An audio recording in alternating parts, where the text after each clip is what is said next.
बिस्मिल्लाहिर्रहमानिर्रहीम। अस्सलामुअलैकुम नाज़रीन, प्रोग्राम रोज़ा सेहत में खुशामदीद और मैं हूँ आपकी मेज़बान बहरीन फातिमा। लाहौर न्यूज़ की खुसूसी रमज़ान ट्रांसमिशन में हम आपके सेहत के बारे में खुसूसी बातचीत करते हैं। हमारे साथ मुख्तलिफ एक्सपर्ट्स मौजूद होते हैं जो कि आपके साथ बहुत मुख्तलिफ टिप्स और रेमेडीज़ भी आपके साथ शेयर करते हैं। उम्मीद करती हूँ आप उनसे भरपूर फ़ायदा भी उठा रहे होंगे। और आज के प्रोग्राम में हम बात करेंगे मैदा और जिगर के हवाले से, और हमारे साथ हमारे डॉक्टर अकरामुल हक माहिर अमराज मैदा और जिगर मौजूद है। बहुत शुक्रिया सर आपके कीमती वक्त का। वेलकम, बहुत शुक्रिया टू हैविंग मी हियर। मैं ठीक हूँ, अल्लाह का शुक्र। सर कैसा जा रहा है आपका रमजान? बिल्कुल ठीक जा रहा है, अल्लाह का शुक्र है, बहुत अच्छा। अकराम साहब, जिस तरह से हम देखते हैं मैदा और जिगर के बहुत से मसाइल बढ़ते जा रहे हैं, खासतौर पर नौजवानों में भी बढ़ते जा रहे हैं, क्या इसकी वजूहात क्या हैं? वजूहात में अगर मैं बताऊँ तो ज़्यादा तो जो वजह है वो लाइफस्टाइल का है, क्योंकि हमारे यहाँ अनफॉर्चुनेटली अब जो खाने पीने का ट्रेंड्स जो हैं वो ओवर द ईयर्स बहुत चेंज हो रहे हैं जी। खाना जो है वो उसमें दोनों चीज़ों का रोल है, एक तो क्वालिटी का भी है और क्वांटिटी का भी है। एग्जैक्टली मतलब अगर हम कंपेयर करते हैं आजकल अपनी फूड को, तो हम करते हैं अपने दादा नाना से कि जी वो भी ये खाते थे या इतना कुछ खाते थे तो वो ज़्यादा सेहतमंद थे जी। लेकिन हम ये नहीं कंपेयर करते कि वो एक्टिविटी कितनी उनकी होती थी। नॉर्मली ये भी बात कही जाती है कि जिस तरह से पहले खुराक थी वो अब आज के दौर में वो खुराक नहीं है। क्या ये भी कुछ डिपेंड करती हैं ये चीज़ें?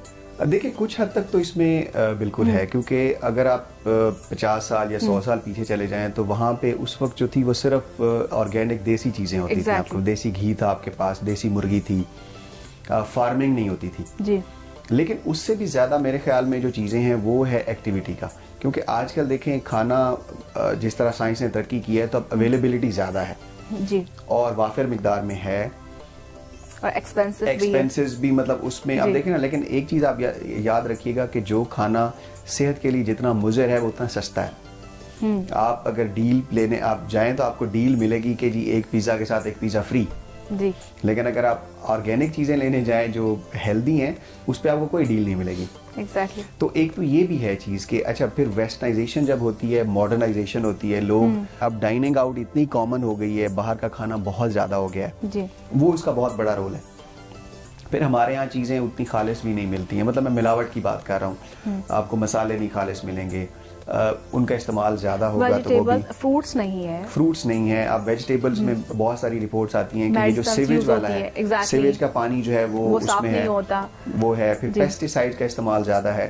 लेकिन इससे ज़्यादा जो है वो चीज़ है मेरे ख्याल में जो क्वांटिटी है कि बहुत ज़्यादा इस्तेमाल। अब जो लोग हफ्ते में मतलब 3-4 दिन बाहर का खाना खाते हैं उनका मैदा ज़्यादा ख़राब होने के चांसेस हैं जी।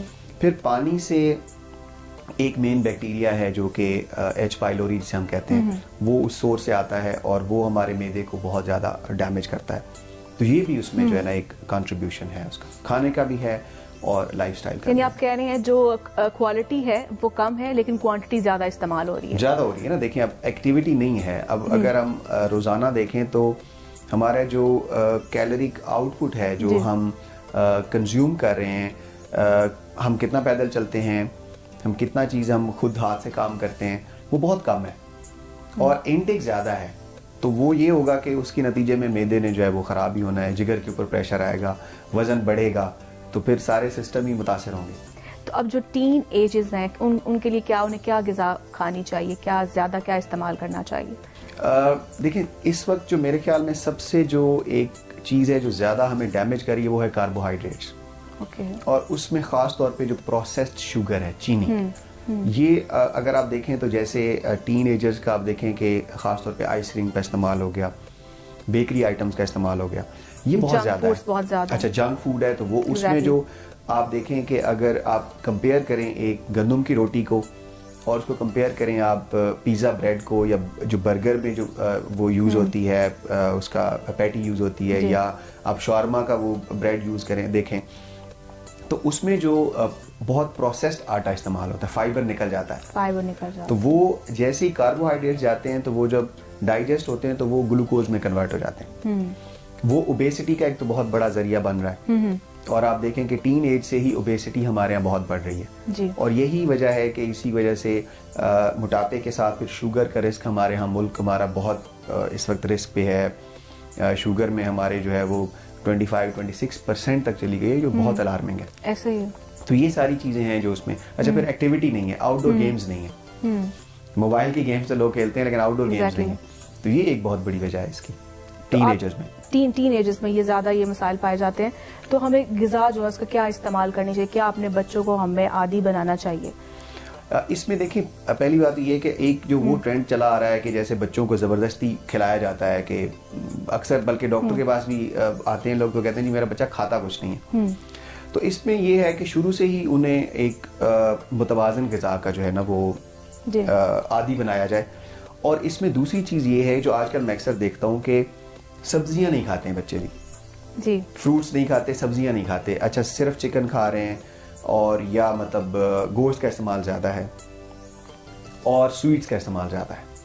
मीठा। तो इसमें हाँ मीठा जो है, तो इसमें देखें जो मुतवाज़िन ग़िज़ा है उसका एक प्रोपोर्शन कार्बोहाइड्रेट्स का है, जिसमें आप हेल्दी कार्बोहाइड्रेट्स हैं। जो कॉम्प्लेक्स कार्बोहाइड्रेट्स हैं, जैसे अगर आप गंदम का इस्तेमाल कर रहे हैं तो होल ग्रेन आटा जिसे हम कहते हैं कि बगैर छना हुआ, उसकी रोटी होनी चाहिए। इसके बाद फलों का इस्तेमाल, सब्जियों का इस्तेमाल एक प्रॉपर वे में एक होना चाहिए कि रोज़ उसका इस्तेमाल हो, सलाद का इस्तेमाल हो, प्रोसेस्ड चीज़ें कम इस्तेमाल की जाएं, चीनी का इस्तेमाल कम से कम हो। हमारे यहाँ जो मीठा और ये जो इतनी बेकरियाँ और ये इस्तेमाल होता है, ये भी मतलब बहुत ज़्यादा मसाइल का शिकार जो हम हैं उस वजह से भी हैं। तो मुतवाज़िन ग़िज़ा शुरू से हो, फिज़िकल एक्टिविटी हो, तो ये जब चीज़ें होंगी तो ऑटोमेटिकली सेहत बेहतर होगी। तो हमें कैसे मालूम होगा कि हमारा जो मैदा है वो ख़राब है? क्या वो इनिशियली हमें कैसे पता चलेगा? देखिए, इनिशियली तो ये है कि आमतौर पे जो सिम्टम्स आती हैं वो ये आती हैं कि जब भी आप खाना खाते हैं तो आपको कुछ प्रॉब्लम्स आना शुरू हो जाते हैं जी। मिसाल के तौर पे आमतौर पे लोगों को जब मैदे का मसला हो तो जो अलामात आती हैं उसमें ये है कि जैसे ही खाना खाते हैं तो फौरन ही पेट भर जाता है, जलन शुरू हो जाती है, दर्द शुरू हो जाता है, ऐसे लगता है जैसे खाना रुका हुआ है और बोझ सा महसूस होता है, डकारें ज़्यादा आती हैं, मुंह का जायका सही नहीं रहता, मतली की कैफियत होती है। आमतौर पे ये चीज़ें हैं जो इनिशियली जो इसके सिम्टम्स होते हैं, ये इसके सिम्टम्स होते हैं जी। तो अगर ये आ रही हैं तो फिर जब वो अगर हमारे पास आता है मरीज़ तो हम फिर उसमें देखते हैं कि इसकी वजह क्या बन रही है। क्या ये किसी इन्फेक्शन की वजह से है, क्या ये किसी मेडिसिन की वजह से है, जैसे दर्द की दवाइयाँ इसमें रोल प्ले करती हैं, या ये खुराक की वजह से है कि आप जो बेएहतियाती कर रहे हैं उसकी वजह से। तो उसके बाद फिर जो है उसकी असेसमेंट होती है और उसके बाद फिर हम एडवाइस करते हैं। क्या होता है नॉर्मली, इसकी मेडिकेशन किस तरह से होती है? मेडिकेशन तो देखिए बहुत सारे ऑप्शंस होते हैं, लेकिन उसमें ज्यादा अहम चीज होती है कि कॉज क्या है जी। अगर वजह का पता आपको नहीं होगा तो आप मेडिसिन जो देंगे कुछ लोगों के स्टमक में स्वेलिंग बहुत रहती है। देखिए, ये भी उसी चीज की वजह हो सकती है। मतलब ये जो हम क्या ये स्वेयर होता है जब ये स्वेलिंग होती है, या इनिशियल स्टेज में भी ऐसे फील होता है? इनिशियल में भी हो सकती है ये, अदरवाइज जैसे हाँ सीवियर तो हम नहीं कह सकते, क्योंकि जैसे ही अगर मैदा मुतासर होगा तो उसमें ये फीलिंग आएगी कि जैसे यहाँ पे स्वेलिंग है, हर वक्त पेट भरा भरा सा रहता है। तो ये इनिशियल सिम्टम भी हो सकती है इन्फेक्शन की, या मैदा जो है वो खुराक की बेएहतियाती की वजह से अगर डैमेज हो रहा है तो ये हो सकता है उसमें। तो ये सारे इसमें सिम्टम्स हो सकते हैं। और जिगर के अमराज में जो मुब्तला अफराद हैं उनको क्या करना चाहिए, और इससे क्या आप देखते हैं कि बॉडी में क्या नुकसान होते हैं इससे? देखिए, जिगर के हवाले से हमारे यहाँ और पूरी दुनिया में जो सबसे अहम चीज़ है वो तो यरकान का मर्ज है। काला यरकान उर्फ़ आम में कहा जाता है, वैसे उसे हेपेटाइटिस सी कहते हैं। वो दुनिया का एक बहुत बड़ा मसला है और पाकिस्तान बदकिस्मती से उसमें टॉप पे है जी। मतलब इस वक्त जो है हमारे यहाँ अगर पंजाब की बात करूँ तो 8.5% इसका इलाज पॉसिबल बिल्कुल है, बिल्कुल है, बिल्कुल है। पाकिस्तान में है, पाकिस्तान में है, इसका इलाज बिल्कुल अच्छा इलाज अवेलेबल है। और इसमें जो है ये एक ऐसा मसला है जो इस वक्त मेरे ख्याल में हर लेवल पे इसको जरूरत है। ये ब्लड की कमी की वजह से होता है? ये वायरस जो है ये ब्लड बॉर्न इन्फेक्शन है, यानी कि ये मुतासरा खून से फैलता है। मिसाल के तौर पे किसी ने जैसे ब्लड लगवाया है और वो टेस्ट शुदा नहीं था जी।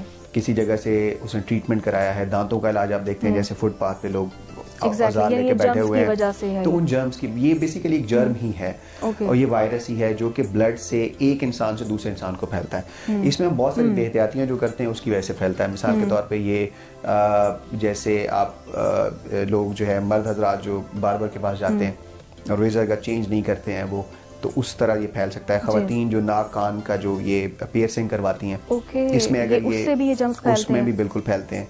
फिर जो लोग जो है वो आईवी ड्रग यूज करते हैं आजकल इंजेक्शन, उससे ये बहुत बड़ा सोर्स है। तो ये चीजें हैं जिससे ये फैलता है। और उसके बाद पेचीदगियां आप पूछ रहे हैं, तो इसकी तो पेचीदगियां ये हैं कि जिगर को ये बिल्कुल डैमेज कर देता है, डैमेज कर देता है। उसके बाद जिगर काम नहीं करता तो बहुत सारे पेट में पानी पड़ जाता है, खून की उल्टी आती है, आहिस्ता आहिस्ता करके जिगर में कैंसर बनने के चांसेस बढ़ जाते हैं और ये एंड पे मरीज की जान ले लेता है। ये तो इसका जो इलाज है वो पॉसिबल नहीं है। देखिए इलाज जो है वो अब बहुत अच्छा इलाज अवेलेबल है, बट इट्स द इम्पोर्टेंट